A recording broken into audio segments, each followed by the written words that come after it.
ఏమవుతుంది అప్డేట్లో ఉన్నాను. Good thing ఏంటంటే తను బాగున్నాడు, లైట్ ఇట్లా కదులుతున్నాడు, he's progressing. This good thing that's are happening. ఇన్ని మిస్హ్యాప్స్లో అదొక్కటి ఆనందపడగలిగిన విషయం.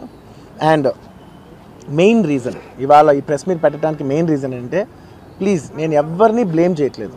Please understand, there is a lot of misinformation, there is a lot of false allegation, wrong అంటే మిస్కమ్యూనికేషన్ వల్ల కూడా చాలాసార్లు జరుగుద్ది. So I just want to tell, I don't want to blame any department or any particular political leader or the government. In fact, government though we are very very happy because మాకు theatre special prices ఇచ్చారని we are actually very happy with them. So ఇది ఏ ఇండివిజువల్కి సంబంధించిన విషయం కాదు.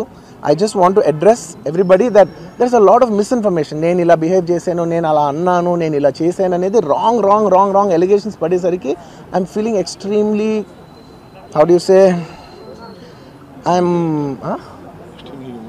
అంతే extreme. It's humiliating and character assassination. నేను 20 ఏళ్ళుగా నేను ఎప్పుడు ఇలాంటి ఇష్యూలో 20 ఏళ్ళుగా నన్ను చూస్తున్నారు కదా, నేను ఎప్పుడైనా ఇలా చేస్తానా, ఇలా అంటానా, ఇలా మాట్లాడగలనా? అలా అన్నప్పుడు చాలా బాధ వేస్తుంది. ఎందుకంటే ఓకే అది ఫ్లోలో చెప్పచ్చులే, అది ఇట్స్ ఓకే. ఎనీవేస్ జరిగిందంతా మాత్రం చాలా, there is a lot of wrong information going on, there is a lot of misinformation, lot of false allegation. Especially నా క్యారెక్టర్ అసాసినేషన్ చేసేసరికి, సార్ నేను సినిమా చేసి సినిమా చాలా పెద్ద సక్సెస్ అయ్యి ఉండి ఆ సక్సెస్ అంతా పక్కన పడేసి మొత్తం గత 15 రోజులుగా నేను ఇక్కడే కూర్చుని అన్ని ఫంక్షన్స్, అన్ని ప్రోగ్రామ్స్, అన్ని సెలబ్రేషన్స్ అన్ని మ్యాక్సిమం క్యాన్సిల్ చేసేసుకుని, పబ్లిక్ ఫంక్షన్స్ అన్ని పెడతా ఉన్నాయి, అన్ని క్యాన్సిల్ చేసుకుని ఒక్కడనే ఇక్కడ కూర్చుని, అరే ఇలాంటి టైం ఎలా ఉండేది, నేను ఎలా ఉండాల్సిన టైం ఇలా అయిపోయింది అంటే, నేను ఒక్కడనే కూర్చుని 15 రోజులు ఇంట్లో ఎక్కడికి వెళ్ళబోతున్నా, నా ఆఫీస్కి వెళ్ళబోతున్నా, నేను సొంతగా సినిమా తీసా. ఒక తీసిన సినిమా 3 ఏళ్ళు కష్టపడి తీసిన సినిమా థియేటర్లో ఎలా ఉందో కూడా నేను చూడలేదు ఇప్పటివరకు. నేను నా సినిమా థియేటర్లో ఎలా ఉందో చూడలేదు నేను. And that's my biggest education. మీరు రాబోయే సినిమాలు నేను ఎలా తీయాలి, ఇట్స్ మై లెర్నింగ్ కర్వ్. నాకు చాలా ఇంపార్టెంట్ నేను థియేటర్లో చూడటం. నేను నేర్చుకుంటా సినిమాని. నేను మీకు నెక్స్ట్ ఇవ్వాలంటే సినిమా నేను అలాంటి, నేనేం చెప్తున్నానంటే ఇలాంటి టైంలో కూడా నేను ఒక్కనే ఇంట్లో 15 రోజులు కూర్చుని అరే ఇట్స్ ఓకే అయ్యేది అయింది, ఇట్స్ ఓకే, మన తప్పేం లేదు అంటే డైరెక్ట్ ఇన్వాల్వ్మెంట్ లేదు. ఇట్స్ నా ప్రెమిసెస్లో అయింది కాబట్టి I am extremely apologetic for what has happened. అలాంటిది ఇలా 15 రోజులు కూర్చున్న తర్వాత మీరు ఇలా అన్నారంట, మీరు అలా అన్నారంట, కాళ్ళు చేతులు ఇరిగిపోతే పర్లేదు అన్నారంట అంటే డెఫినెట్లీ చాలా బాధ వేస్తుంది. అందులో ఏంటి ఒక నేషనల్ మీడియా ముందు ఇలా మాట్లాడతాం అనేది నా క్యారెక్టర్ అసాసినేట్ చేసినట్టు కదా దేశం ముందు. అరే నేను కష్టపడిందే ఈ 3 ఏళ్ళు తెలుగు వాళ్ళకి. నా ఆడియో ఫంక్షన్ చూడండి నేనేమన్నాను, నా సినిమా చూడండి అది అన్నాను, నేనేమన్నాను, అరే మన తెలుగు వాళ్ళు పరువు తీసి ఎక్కడో నిలబెడదామని ఒక అటెంప్ట్తో చేశాను. అలాంటిది నేను అంత ప్యూర్ ఇంటెన్షన్తో చేస్తే నేను ఇలా చేశాను అలా చేశాను, నా మీద ఫాల్స్ ఎలిగేషన్, నాకు ఎంత బాధ వేస్తుంది. This is personally I mean to nobody. I respect everybody. నేను అసలు ఇదేం పర్సనల్ అటాక్ కాదు, ఏమీ కాదు. నేను జస్ట్ నా గురించి ఫామ్ అవుతున్న ఇన్ఫర్మేషన్ పీపుల్కి చెప్దామని, దట్ ఇలా జరుగుతుంది, ఇది నిజం కాదు, దయచేసి అర్థం చేసుకొని చెప్పడానికి. అండ్ ఒక సిరీస్ ఆఫ్ ఈవెంట్స్లా చెప్తాను జరిగిన విషయం. ఏమంటే జరిగిన విషయం చాలా అన్ఫార్చునేట్. నేను గత 3 ఏళ్ళుగా ఈ సినిమా థియేటర్లో చూస్తేనే నాకు తెలుస్తుంది. అంటే నేను ఇన్ని కోట్లు పెట్టి అమ్మాం కదా సినిమా, నాకు రెస్పాన్సిబిలిటీ ఉంటుంది. సినిమా ఎలా ఉంది అది థియేటర్లో చూస్తే నా 3 years ఎఫర్ట్, అది జస్ట్ ఒక షో కాదు. నాకు ఎమోషనల్గా అది 3 years ఎఫర్ట్. అసలు ఏమవుతుంది నా future, it's like make or break moment for me. So అలాంటి ఇంపార్టెంట్ పాయింట్లో నేను వెళ్తూ నేను అదే ఆలోచించాను తప్ప నేనేమి ఇర్రెస్పాన్సిబుల్గా గత 20-30 ఏళ్ళుగా నేను అదే థియేటర్కి వెళ్తున్నాను. ఓల్డ్ సినిమాలకి వెళ్ళాను నేను అదే థియేటర్కి. నా సినిమాలు కాకుండా బయట సినిమాలకి వెళ్ళా. ఎప్పుడు ఇలాంటి యాక్సిడెంట్ అవ్వలేదు. అండ్ నేనేదో ఇర్రెస్పాన్సిబుల్గా థియేటర్కి వెళ్ళిపోయాను, పర్మిషన్ లేకుండా వెళ్ళిపోయాను అనేది అబ్సల్యూట్లీ ఫాల్స్ ఇన్ఫర్మేషన్. అలాంటిది ఏమీ లేదు. థియేటర్ వాళ్ళు పర్మిషన్ సార్ట్అవుట్ చేసుకున్నారని చెప్పి మేము అక్కడికి వెళ్ళాం. అక్కడికి వెళ్తే పోలీసులే క్లియర్ చేస్తున్నారు అక్కడ. So it is understood that everything is sorted. నేను వాళ్ళ డైరెక్షన్లోనే వెళ్తున్నాను. అండ్ ఏంటి వాళ్ళు ఒకవేళ నిజంగా పర్మిషన్ లేకపోయి ఉంటే చాలాసార్లు వాళ్ళు చెప్తారు, సార్ మీ పర్మిషన్ లేదంటే మేము రెండట్టు వెళ్ళిపోతాం. వాళ్ళే క్లియర్ చేసి ముందుకు రమ్మంటూ ఉంటే పర్మిషన్ ఉందనుకునే కదా మేము ముందుకు వెళ్తూ ఉంటాం in that flow of things. So నేను ఆ మైండ్ స్పేస్లోనే ఉన్నాను. అండ్ మెయిన్ నేను చెప్పాల్సింది ఏంటంటే, అసలు ఇక్కడ this a false allegation that there is a road show, ఏంటిది ప్రొసెషన్. అసలు ప్రొసెషన్ కాదు, రోడ్ షో కాదు, ఏమీ కాదు. జస్ట్ థియేటర్ ఇక్కడ ఉన్నాను, అక్కడ theatre just couple of yards away from the theatre.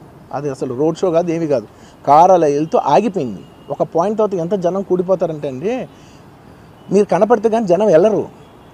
బౌన్సర్లు కానీ ఎవరన్నా పోలీస్ కానీ అందరూ అడుగుతారు, సార్ మీరు ఒక్కసారి వేవ్ చేసాను సార్ వాళ్ళు వెళ్ళిపోతారంటే మేము మామూలుగా ఎప్పుడు బయటకు వచ్చి అందరికి వేవ్ చేస్తాం. అది నేనే కాదు, ఎనీ లీడర్, ఎనీ సెలబ్రిటీ ఎవరైనా అడగండి.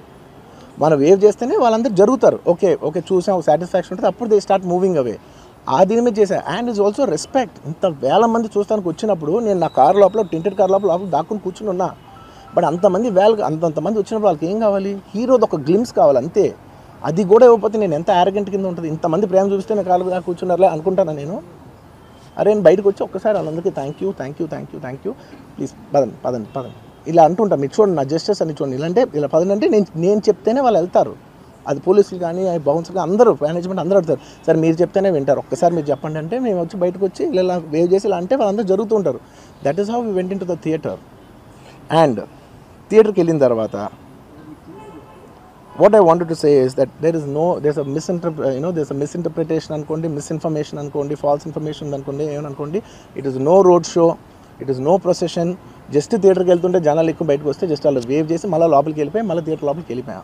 అండ్ థియేటర్ లోపల మీ సినిమా చూసిన కొంచెం సేపటికి సార్ నా వర్క్ అసలు ఏ పోలీసు కానీ ఎవ్వరూ నాకు వర్క్ అసలు నన్ను కలవలేదు, నాతో ఏం చెప్పలేదు. నాకు చెప్పిందల్లా అది పైగా మా మేనేజ్మెంట్ సైడ్ నుంచి వాళ్ళు మా వాళ్ళు వచ్చి చెప్పింది ఏంటంటే, సార్ బయట ఓవర్ క్రౌడ్ అవుతుంది, మీరు దయచేసి వెళ్ళిపోండి అని చెప్పారు. వాళ్ళ పోలీసు వాళ్ళందరూ బయట చాలామందికి ప్రాబ్లం అవుతుంది సార్, ఓవర్ క్రౌడ్ అవుతుంది, మీరు వెళ్ళిపోండి అంటే నేను వెళ్ళిపోయా. సినిమా స్టార్ట్ అయిన కొంచెంసేపు నేను వెళ్ళిపోయా. నేను మా వైఫ్ అందరూ మేము బయటకు వచ్చాము అంతే. నాకు అసలు ఆ తర్వాత నెక్స్ట్ డే నాకు తెలిసింది ఒక లేడీ ఇలా ఉందంట, కళ్ళు తిరిగి పడిపోయిందంట, ఆ తర్వాత ఆవిడ పాపం చనిపోయిందంట, ఇలా ఒక కిడ్ ఉన్నాడు అంటే నేను షాక్లో గురయ్యా. అంటే నాకు తెలీదు అసలు, నెక్స్ట్ డే వరకు నాకు అసలు తెలీదు. I had no idea.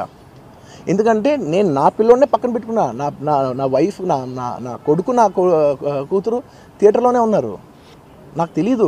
నిజంగా అలా జరిగి ఉంటే నాకు తెలిసి ఉంటే నేను వాళ్ళు తీసుకుని వెళ్ళిపోతాను కదా, మినిమం కదా, ఎవరైనా వాళ్ళ పిల్లలు వాళ్ళు తీసుకుని వెళ్ళిపోతారు కదా. నాకు తెలియని కూడా తెలియదు. సరే పిల్లలు వాళ్ళు చూసుకుంటారు, మనం వెళ్ళిపోతే క్రౌడ్ క్లియర్ అయిపోతే ప్రాబ్లమ్ సాల్వ్ అయిపోతే నేను వదిలేసి వెళ్ళిపోయా. అలాంటిది నాకు తెలిసి కూడా నేను సినిమా చూస్తూ ఉన్నాను, ఇలాంటి ఫాల్స్ అలిగేషన్స్ వస్తే చాలా బాధ వేస్తుంది. పిల్లలు ఉన్నారు సార్, పిల్లలు వదిలేసి వెళ్ళిపోతాను నేను. నా పిల్లలు అంటే ఎంత ఇష్టం తెలుసు, ఎవరైనా ఉంటారు కదా తీసుకుని వెళ్ళిపోతారు కదా. అలాంటి నాకు క్లూ కూడా లేదు. నేను ఇంటికి వెళ్ళిపోయిన తర్వాత నేను వెళ్ళిపోయిన నెక్స్ట్ డే నాకు మార్నింగ్ తెలిసి ఇలా చనిపోయారంటే షాక్ అయ్యాను నేను. షాక్ ఇమీడియట్గా నేను బాస్కి ఫోన్ చేశాను, మా బన్నీ వాస్కి ఫోన్ చేసి బాస్ ఇమీడియట్గా హాస్పిటల్కి వెళ్ళి వాళ్ళ కలు నేను వస్తానంటే, సార్ నేను మొత్తం అక్కడ వెళ్ళి సెట్ చేసి వస్తాను, వాళ్ళందరూ ఎమోషనల్గా ఎలా ఉన్నారు ఏంటో మనం ఫస్ట్ చెక్ చేసుకున్న తర్వాత మీరు దిగాలి, ఒక నిమిషం ఆగండి సార్. వెళ్ళిపోయిన తర్వాత వాసు నేను వస్తానంటే, సార్ మీరు రావద్దు ప్లీజ్, దయచేసి మీరు హాస్పిటల్ రావద్దు, ఇక్కడికి గందరగోళం అయిపోద్ది, నిన్న నైట్ మీరు థియేటర్కి వెళ్ళారు, ఇష్యూ అయింది, చాలా ప్రాబ్లం అయింది, ఇప్పుడు మీరు హాస్పిటల్కి వచ్చి మళ్ళీ ప్రాబ్లం అయితే మాత్రం సార్ చాలా ప్రాబ్లం అవుతుంది సార్, నేనే వాళ్ళని కొంచెం వాళ్ళ రిచువల్స్ అన్నీ అయిపోయిన తర్వాత మీ దగ్గర తీసుకొస్తానని చెప్పాడు. ఓకే అని వెయిట్ చేసేసరికి ఇమీడియట్గా ఏం చెప్పారు, సార్ ఏమనుకోవద్దు, వాళ్ళు మీ మీద కేసు ఫైల్ చేశారు, ఇప్పుడు మీరు వాళ్ళు కలవడానికి లేదంటే నేను మా లీగల్ టీం అదేం పర్లేదు వాసు నేను వచ్చేస్తాను. నేను కొంచెం మూర్ఖంగా మాట్లాడుతుంటే, సార్ మా లీగల్ టీం చాలా స్ట్రిక్ట్గా చెప్పింది, sir they filed the case on you, మీరు ఇప్పుడు వెళ్తే legally it is not right thing to do, please don't go అని చెప్తే అప్పుడు ఆగాల్సి వచ్చింది. సార్ నాకు ఒక్కటే విషయం చెప్తా, నువ్వు చేసేదేంటి, నీకు ఎవడిస్తున్నాడు గైడెన్స్? చెప్పేది ఒకటి, చేసేది ఒకటి. మీరు మీ తోలు మంచిగా ఉంచుకోకపోతే తోలు పలగొడతాం. ఆలోచించుకోండి. ఎక్కువ తక్కువ చేసి ప్రతిరోజు కూడా మార్నింగ్ 6 o'clock నుంచి మళ్ళీ పొద్దుగాల 6 గంటల వరకు పోలీస్ ఆఫీసర్ డ్యూటీ ఉంటుంది. మరి భోజనం చేస్తాడా, మంచినీళ్ళు తాగుతాడా? ప్రజలను రక్షించడంలో నిమగ్నమై ఉన్న పోలీస్ ఆఫీసర్స్ మీద అవాకులు చవాకులు పేరుతో వారి యొక్క ఆత్మస్థైర్యాన్ని దెబ్బతీయడం కోసం చాలామంది ఒక విధంగా చెప్పాలంటే బడా బాబులు అంటే డబ్బు మదంతో పోలీసు ఆఫీసర్స్ మీద అవాకులు చవాకులు పేలుతూ ఉన్నారు. ఈ మధ్యకాలంలో వారి యొక్క ఇన్వెస్టిగేషన్ని కూడా ప్రభావితం చేసే విధంగా మాటలు మాట్లాడుతూ ఉన్నారు.